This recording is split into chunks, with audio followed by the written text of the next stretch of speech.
Tudo bom, pessoal? Hoje eu quero trazer uma entrevista aqui muito especial para vocês. Eu acho que é um assunto super bacana para trazer um pouco aqui de explicação de quem vive a situação a vida inteira dele.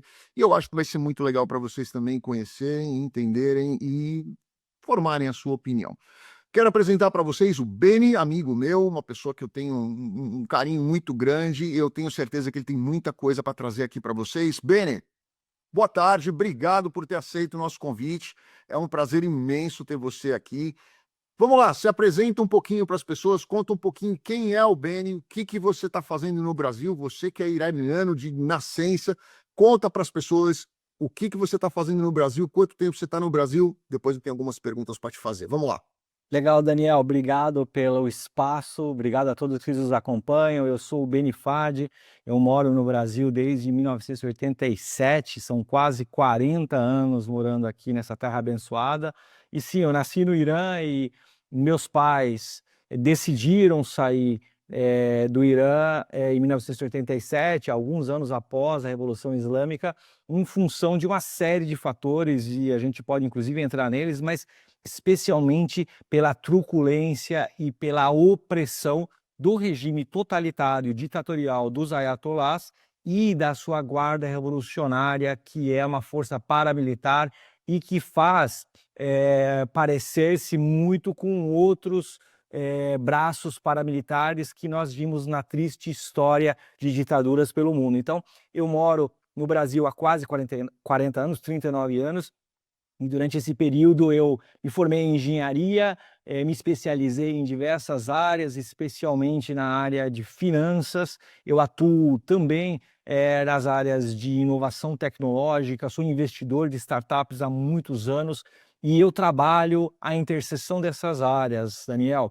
economia, inovação e desenvolvimento sustentável, porque eu acredito que essa interseção dessas áreas do conhecimento e da economia, investimentos, inovação estratégica, impacto real, fazem com que a gente tenha um desenvolvimento capitalista cada vez mais assertivo, gerando riqueza, emprego, renda e trazendo arrecadação de impostos para os países, o que é importante também para manter o estado de bem-estar social, que é tão importante nas democracias do hemisfério ocidental. Então essa é um pouquinho da minha história e vai ser uma satisfação a gente aprofundar o tema.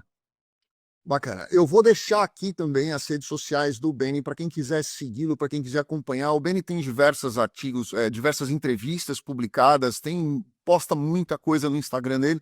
Eu vou deixar aqui para vocês acompanharem também o trabalho dele, que eu acho que é muito legal, principalmente para você que tem interesse aí nessa questão de investimentos, de financeiro, de economia e de geopolítica também. Ele fala bastante coisa. Beni, vamos lá. Conta pra gente então. Eu dei uma entrevista no sábado, onde muita gente fez perguntas no meu canal, tá? Com relação ao que está acontecendo no Irã, o que está acontecendo, como o povo iraniano enxerga essa situação que hoje está acontecendo. Muita gente critica, muita gente aprova. Eu, particularmente, acho que era necessária uma intervenção, principalmente para mudança de regime, independentemente de questão Estados Unidos, Israel, esquece isso, esquece o interesse deles. Eu estou falando do povo iraniano. Eu conheço vários iranianos, um dos melhores amigos do meu filho é iraniano. Eu converso com ele, eu vejo o que aquele menino de 19 anos conta do que eles passaram lá no Irã. Ele tem muito receio do que eventualmente vai ter esse desdobramento. Então eu queria ouvir de você, que já tem uma maturidade maior, que viveu isso, que tem pessoas lá sentindo essa situação. Eu vou fazer algumas perguntas aqui para você. Então vamos lá. Primeira, que obviamente é a mais interessante, é como o povo iraniano está vendo essa situação. Bomba caindo na cabeça dele, destruindo usinas de produção, segundo os ayatolás, de produção científica, né, de enriquecimento de urânio, e essa questão nuclear. Como que o povo iraniano enxerga essa intervenção? Eu posso assegurar, Daniel, que a absoluta maioria da população não quer o regime totalitário dos ayatolás e da Guarda Revolucionária. Eu acesso recorrentemente estudos, especialmente europeus, que tentam trazer a granulometria da característica e comportamento social do iraniano vis-à-vis ao seu regime opressor. E, naturalmente, quem vive dentro dessa redoma não pode se manifestar contrariamente ao regime, porque senão você é perseguido e morto. Então, é quase que impossível, muito improvável você ir lá no Irã com o microfone, você é a favor ou contra o regime, e ele vai dizer, sou contra, não vai, porque ele pode ser perseguido e morto. Então, é muito desafiador capturar essas informações. Mas, essa semana eu acessei um estudo super bacana que apontava que entre 80% e 90% da população iraniana, que é formada predominantemente por jovens, não quer o regime totalitário dos ayatollahs, esse regime repugnante, sanguinário, que está destruindo uma das mais belas nações da história da humanidade, berço da humanidade, e que está sendo sufocada. E essa captura de dados granulométricos só é possível porque é uma fonte internacional fazendo essa pesquisa de forma séria, num universo amostral significativo. Qual é o problema, Daniel? O Irã tem 90 milhões de habitantes, mais ou menos. Se 80, 90% são contra o regime, você ainda tem lá os seus 10, 20%, que daria aí 10 a 20 milhões de habitantes, pouco menos, a favor. E essa é a minoria ruidosa, que faz barulho, que sai em manifestação, que chora a morte do Ayatollah Ali Khamenei, que foi tarde. Durou 36 anos a doutrina repugnante desse Ayatollah, que sucedeu o Ayatollah Ruhollah Khomeini, que era um outro ditador sanguinário que destruiu famílias, milhões de iranianos se esvaíram ao mundo, assim como foi o caso da minha família, por causa dessa mão de ferro, dessa visão teocrática, onde religião, espiritualidade e Estado se unem e você não pode fazer nada que o Estado não queira, senão você está contrariando as vontades de Deus. Isso é tão absurdo, Daniel, que 90%, 80% da população sabe dessa realidade errada, errônea, mas não tem o que fazer. Porque esses 10, 20% de iranianos ruidosos, brainwashed, né, que tiveram lavagem cerebral por razões diversas, por espiritualidade, por enxergar no Ayatollah o enviado divino de Maomé na Terra. Eu sou muçulmano, Daniel, de origem, eu sou muçulmano xiita e eu respeito os muçulmanos nos 4 cantos do mundo. Agora, você transformar o Islã, assim como transformar o cristianismo, assim como transformar o judaísmo, qualquer religião, numa peça de artilharia, numa ferramenta de manipulação, de opressão, é tão errado, Daniel, porque você mexe com a psique humana, você mexe com aquilo que é intangível, você mexe com aquilo que não pode ser contestado, dogmas. E é isso que os ayatollahs têm feito há 47 anos e o mundo não percebe, porque não é pauta das emissoras, dos governos e etc. Então, os iranianos estão protestando, os iranianos, na sua absoluta maioria, dentro e fora do Irã, estão em festa pela Mahmoud. Eu vi ontem uma passeata aqui, tinham duas passeatas. Uma num determinado lugar, devia ter meia dúzia de gato pingado ali contra o ataque, e tinha uma outra que devia ter pelo menos umas 300 pessoas apoiando o ataque. Então você vê nitidamente essa disparidade que você falou. Você tem meia outra. E assim, quantidade a favor. Eu tenho iranianos amigos espalhados no mundo inteiro. A gente acaba tendo essas relações e por razões diversas, seja por perseguição religiosa, a fé Bahá'í é perseguida no Irã, os Bahá'ís são perseguidos e mortos, e eles não podem mostrar os seus rostos mesmo em países para onde eles imigraram, porque os iranianos da Guarda Revolucionária e aqueles que espionam e delatam continuam perseguindo os Bahá'ís, não falando só dos Bahá'ís, dos muçulmanos xiitas, como é o meu caso também. A gente espalhado, nós estamos celebrando. Beni, nós estamos felizes. Mais uma coisa legal aqui pra gente, ó. Eu sei a diferença dos xiitas e dos sunitas, tá? Mas a maioria das pessoas aqui não sabem. Esses Bahá'ís eu nunca ouvi falar. Explica pra gente qual que é a diferença entre um e outro. Perfeito. O mundo islâmico se divide em duas grandes divisões. Os sunitas, que representam algo como 90% do mundo islâmico, a absoluta maioria, e os xiitas, que são algo como 10%. Me corrige se eu estiver errado. A maioria dos sunitas estão em países árabes, certo? Exatamente, mas por incrível que pareça, a maior nação muçulmana do mundo é a Indonésia, com o sunismo lá florescendo há muito tempo. Curiosidade, eles E têm as lá pessoas não sabem que o Irã não é mundo árabe, o Irã é persa, é antigo, não tem nada a ver com árabe. Exatamente, exatamente. Então, você tem essa distinção e ela é histórica. Quando o Maomé, o profeta, ele expande a visão do monoteísmo, isso é importante dizer. O islamismo, ele é a terceira onda abraâmica no Oriente Médio. A primeira onda abraâmica do nosso patriarca, de todos nós, é o judaísmo, que me remonta lá a 6.000 anos atrás, mais ou menos, um pouco menos. A segunda onda é o cristianismo, que remonta a 2026 anos. E a terceira onda é do islamismo, que remonta a 1.400 anos, mais ou menos. As três seguem a filosofia de Abraão. O que acontece lá atrás? Né? Abraão não podia ter filhos, a história é longa, você deve saber, se casa, não consegue ter filhos e ele desposa Agar, que era sua serva, e com ela tem um filho chamado Ismael. O primeiro filho é Ismael, mas milagrosamente Abraão consegue ter um filho que se chama Isaque, né? Então, e Agar e Ismael são mandados ao deserto e é através dessa descendência ismaelita que nascem os muçulmanos, de certa forma também descendentes de Abraão. E aí, os descendentes diretos de Abraão vêm para a linhagem dos israelitas e dos cristãos, desculpe. Os sunitas, por sua vez, eles emergem da falta de uma indicação de sucessão de Maomé, o profeta. Ele expandia a sua dominância islâmica monoteísta no mundo do Oriente Médio politeísta, tribal, bárbaro, e ele levava a palavra de Maomé, que ele havia obtido através dos anúncios do mesmo arcanjo Gabriel, que trouxe a anunciação a Maria. Então, você tem uma série de interseções extremamente interessantes entre os três povos, cristãos, judeus e muçulmanos. Quando Maomé, o profeta, falece, ele não indica quem é seu sucessor, e ali nasce a divisão entre sunitas e xiitas.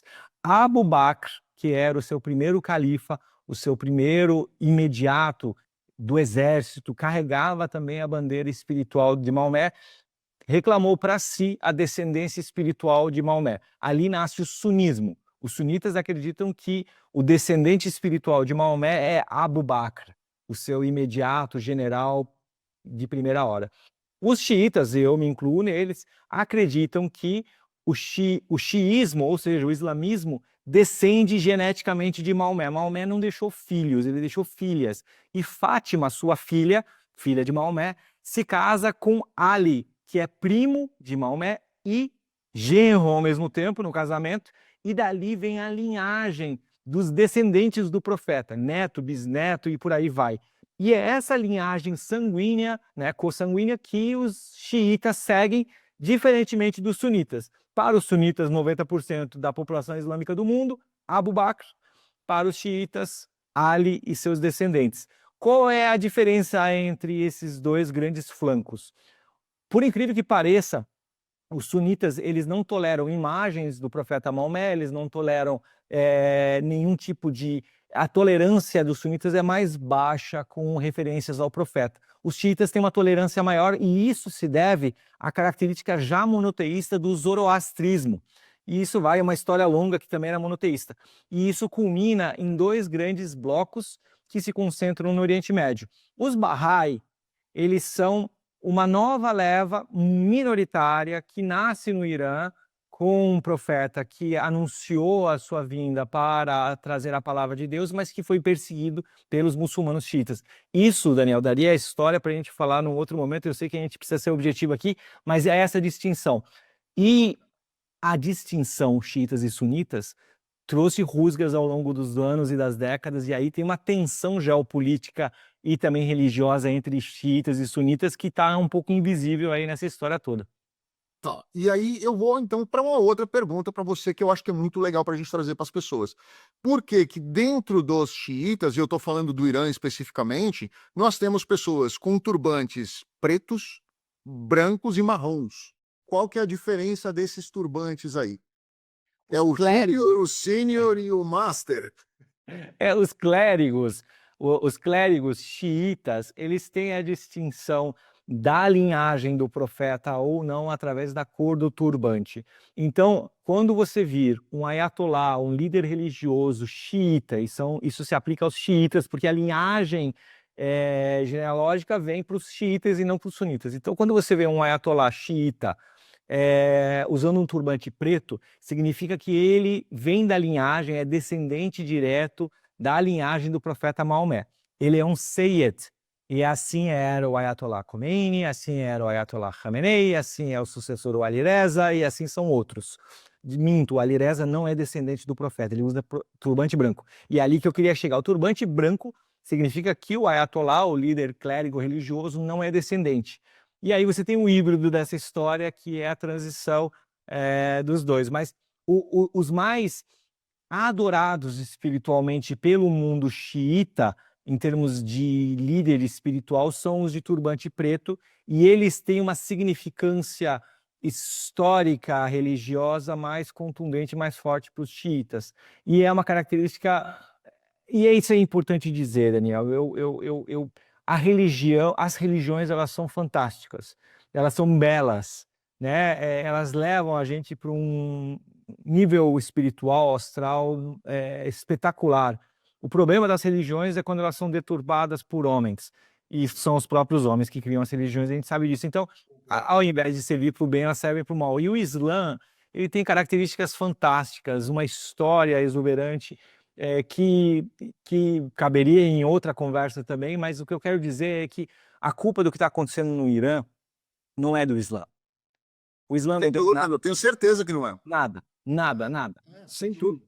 Nem os xiitas, nem os sunitas. Foi um pequeno grupo que decidiu usar da religião para malfeitos lá na década de 70, e assim o fez até hoje, e faz até hoje. E isto existe em todas as religiões do mundo, né? Então é importante a gente deixar claro.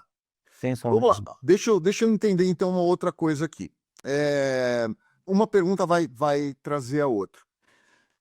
Primeiro, muita gente quer saber qual é a chance, que o próprio presidente Donald Trump vem falando muito na questão da guerra civil. Ele falou isso, olha, na hora que a gente acabar, e ele vai querer acabar rápido, porque o Congresso já está cobrando essa conta dele, na hora que a gente acabar, é seu para ir lá e tomar o poder, tá?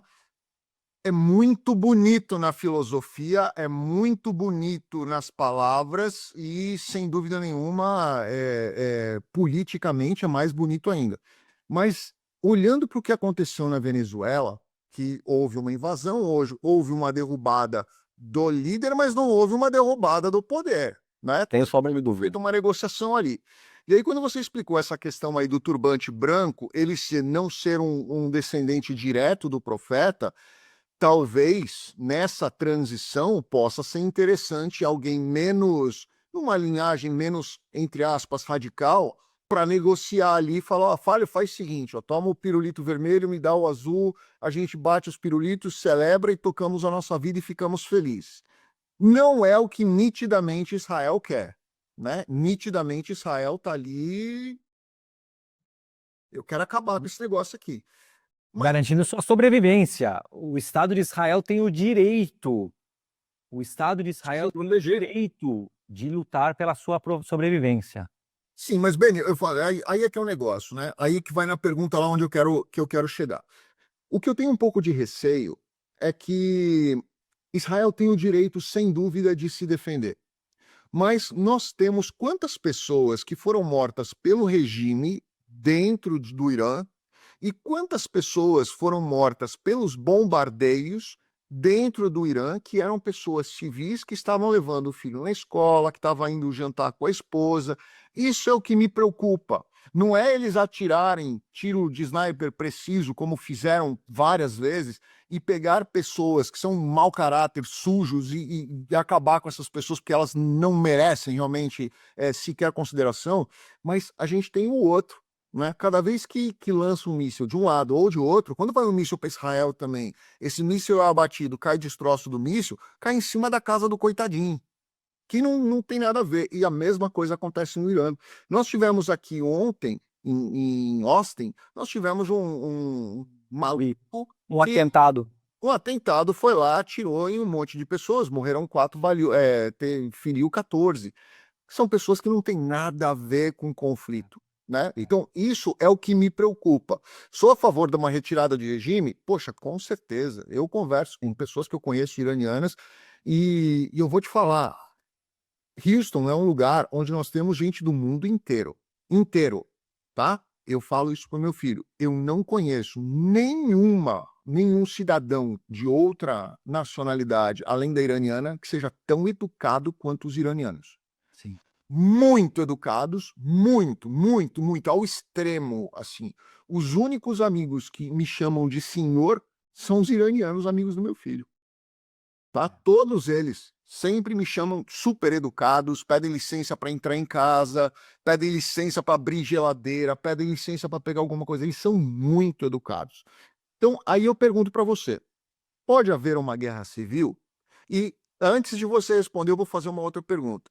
Se houver uma guerra civil, as pessoas estão armadas para poder reagir ao que elas vão enfrentar dentro dessa guerra civil? Porque o regime, com certeza, está muito bem armado. E nós temos, inclusive, a possibilidade deles chamarem os proxies, Hezbollah e Companhia Limitada. E a população, ela está armada para reagir a isso? Não, não. Eu vou responder a sua pergunta, Daniel. Eu vou tomar a liberdade de responder de uma forma mais ampla. Vamos lá. A cartilha de guerrilha dos comunistas socialistas, ela se repete no mundo desde que a China descobriu que ela poderia ter seu império ruindo de dentro para fora com a guerra do ópio com os ingleses em meados de 1850. Um grande império ruiu de dentro para fora, influenciada pela destruição das famílias através do ópio, da droga. E aí eles se levantaram com mãos de ferro e controlaram a nação de forma a trazer a nação chinesa até aqui com mão de ferro. E Rússia e China propagam o mesmo método que derrubou a China, o Império Chinês, no mundo ocidental. Como é que você faz isso? Drogas, desarmamento, destituição da família, aquilo tudo que a gente vê acontecendo. E, como correspondência a uma elevação do nível de criminalidade, a criação de uma força paramilitar, na melhor das intenções, que responde diretamente ao líder principal do país, e que essa força paramilitar vem para ajudar. Qual é a semelhança disso que eu estou te falando com aquilo que a gente tem visto no Brasil? Lewandowski com Lula tentando criar uma força nacional de segurança por causa da violência brasileira, desarmamento das pessoas, perseguição de quem tem armas, aumento do tráfico de drogas, aumento do uso de drogas, desestabilização de famílias. Isso é propositado, é silencioso, é paulatino, aqui a gente pode falar, porque é o que está acontecendo década após década. Nós estamos num conflito, Daniel, Oriente e Ocidente há décadas. A Guerra Fria deixou de existir, mas a dualidade entre Oriente e Ocidente nunca deixou de existir. O ser humano é um animal racional. O lado animal tenta a dominância sobre o outro ser humano através do racional. Indo para a tua pergunta, pode ter uma guerra civil? Pode, mas a Guarda Revolucionária, ela historicamente oprimiu o povo, e o povo, eu suspeito que o povo ele foi perdendo a sua coragem ao longo das décadas de tantas pessoas que foram mortas. Até os anos 2010, eu ia com alguma regularidade para o Irã, e esse é um testemunho meu, Daniel. Nas praças públicas de Teherã, eu via, até 2010, quando foi a última vez, diversos guindastes com pessoas penduradas, enforcadas. Diversas. Toda semana tinha gente pendurada em guindastes. Por quê? Porque tinha se oposto ao regime. Para quê? Para que aquilo servisse de símbolo, de Exemplo não faz.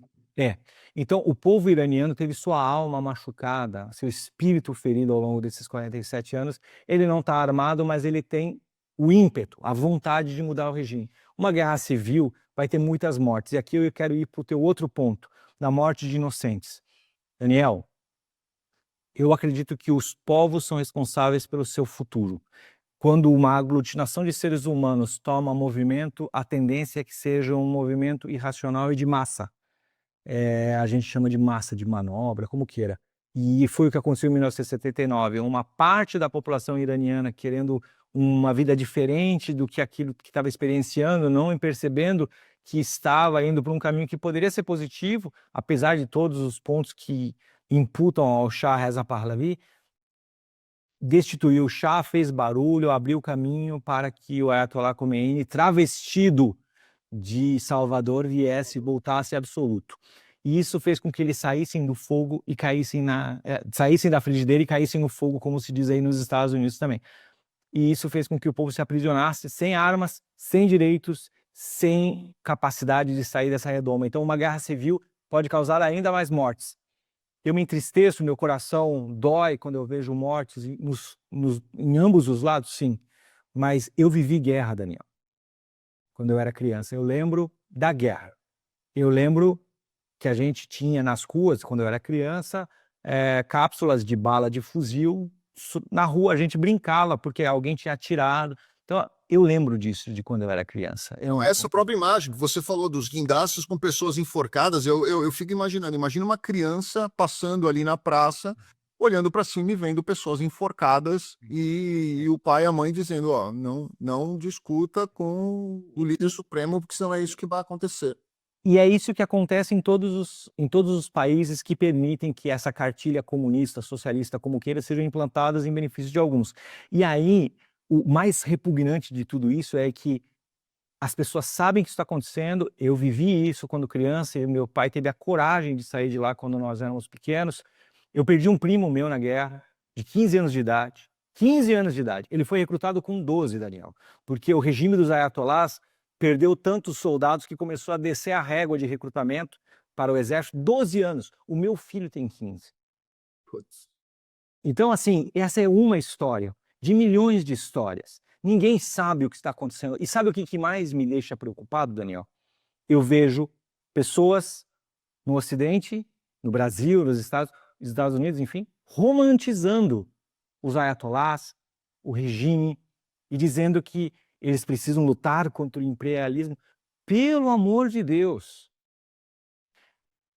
Donald Trump não tem nada de salvador da pátria, nem Bibi. Sou fã dos dois. Para a gente ir para a conclusão aqui, a gente está vivenciando homens fortes como Winston Churchill, como Theodore Roosevelt, como Margaret Thatcher, que era uma mulher forte, como tantos outros que tiveram um ímpeto de fazer no momento mais desafiador da história. Eles estão fazendo. Donald Trump é o primeiro presidente desde Jimmy Carter a colocar as mãos no terreno lodoso do Império Islâmico Xiita, dos ayatollahs. E ele está sendo corajoso. Ele não precisava fazê-lo, mas ele está fazendo isso por uma série de outras razões. O xadrez geopolítico, supremacia norte-americana, ocidental, petróleo, inflação, o desfazimento do multilateralismo, o exercício da força, a demonstração de poderio. Mas o efeito colateral disso é, nós temos uma chance única de um mundo se libertar de um polo de terrorismo, que é o Irã dos ayatollahs, não o Irã do povo iraniano. O povo não tem nada a ver com isso. É o Irã dos ayatollahs, é o Irã da guarda revolucionária. O povo não tem nada a ver com isso. E a minha maior preocupação é o que eu perguntei para você, né? Será que o povo tão judiado, tão traído, tão usado, será que ele vai sem arma, que é a estratégia de como você citou, será que ele vai conseguir enfrentar a força revolucionária, a guarda revolucionária, ou será que ele vai simplesmente fazer de conta que deixa esse novo aí, vamos Eu torcer torço que sim. que seja diferente? Eu torço que sim. E sabe por quê? Eu também. Eu também. Eu sei que você também, mas eu posso estar sendo efusivo aqui, estar mais animado do que o normal, mas é que eu espero esse momento desde quando eu era criança. Certeza disso. Eu espero esse momento desde que eu era criança. Podem falar o que quiserem, poderia ser uma árvore fazendo esse movimento, um alienígena fazendo. Eu não me importaria, não importa quem está indo lá fazer esse movimento. O importante é que o efeito colateral fragiliza os ayatollahs. E eu vou te falar, Daniel, que a despeito da brincadeira aqui de árvore, alienígena, etc., independentemente de quem está fazendo esse movimento, ele é um movimento único e o regime enfraquecido, fragilizado, corrupto, ele está cada vez sangrando mais. E a população machucada, ferida na alma, ela tem uma chance única de se rebelar e de se levantar. E isso me alegra tanto, porque eu sei que pela primeira vez em 47 anos, existe um núcleo de inteligência que, na minha opinião, modesta opinião, é talvez o núcleo de inteligência mais poderoso do mundo, que é a Mossad. A Mossad não brinca em serviço, Daniel. Sem dúvida, não sei. A gente sabe disso. Não há o que dizer. Eles são impecáveis. Impecáveis. E Bibi e Benjamin Netanyahu é o líder forte que Israel precisa nesse momento e nós precisamos no mundo, assim como Trump é, e a CIA fazendo um papel brilhante. Então, o que eu quero dizer é, não deve restar Ayatollah para contar a história, líder de guarda revolucionária. Eles vão ceifar tantas cabeças, tantas cabeças, que o corpo, e é uma serpente, é uma hidra, é uma serpente de várias cabeças, você corta uma, vem outra, mas eles vão cortar tantas cabeças, e eu não quero que as pessoas me interpretem mal, eu não quero mal para ninguém, eu não sou uma pessoa maldosa, eu não sou uma pessoa que quer o mal para as pessoas, mas nós iranianos, e eu me incluo, nós vimos tanta morte, nós vimos tanta gente morrer na esperança de ver um Irã livre, que não importa o que aconteça com os ayatolás e com a guarda revolucionária, a gente não liga. Ninguém liga. Vamos torcer para que eles andem felizes nos campos sagrados do Senhor e deixe a gente... Quais foram 72 virgens? Exato. Que... Você imagina como deve ser chato esse negócio, 72 mulheres junto, cara. Imagina. Cara, não dá conta. Aqui no Brasil, no Irã, imagina 70 Meus amigos muçulmanos, eu falo, cara, que vantagem é essa? A gente não vai entrar uma dentro de casa, imagina 72 conversando. Não, mas sabe que essa loucura do Hajj, né, da Guerra Santa, de morrer em nome de Deus, é tão insano, eles implantam isso com tanto fervor, que aí o maluco aí em Austin sai atirando nas pessoas. E é esse o medo da sociedade civil organizada, democrática, global, que a lavagem cerebral impetrada por 47 anos pelos ayatolás causa efeitos colaterais. E eu espero que essa intervenção cirúrgica, Daniel, para concluir, oportunize que as cabeças dessas lideranças se desnorteiem, sejam ceifadas, seja com sequestro, seja com neutralização, como queira, e que o corpo acéfalo da guarda revolucionária e dos ayatolás não consiga peitar a população e a população iraniana tenha pela primeira vez a chance de derrubar e escolha o seu caminho. São eleições livres, se é um monarca, não me importa. O Reza Pahlavi é um potencial líder? Não dou bola. Para mim, pode ser qualquer um, desde que não seja um cara com um turbante preto, branco, cor-de-rosa, não importa. Que seja qualquer um, menos um religioso. Daniel, Estado laico deveria ser princípio basilar das nações e a gente tem que tomar cuidado o tempo todo. O preço da liberdade é a eterna vigilância, Daniel. Exato. Concordo com você.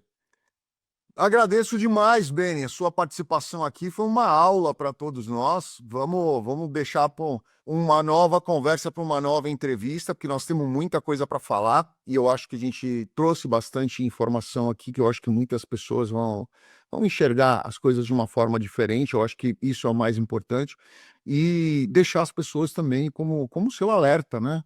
Com a cabeça aberta para que isso não aconteça de novo, seja no Irã, seja no Brasil, seja em qualquer lugar do mundo, para que a gente não repita alguns erros do passado no nosso futuro.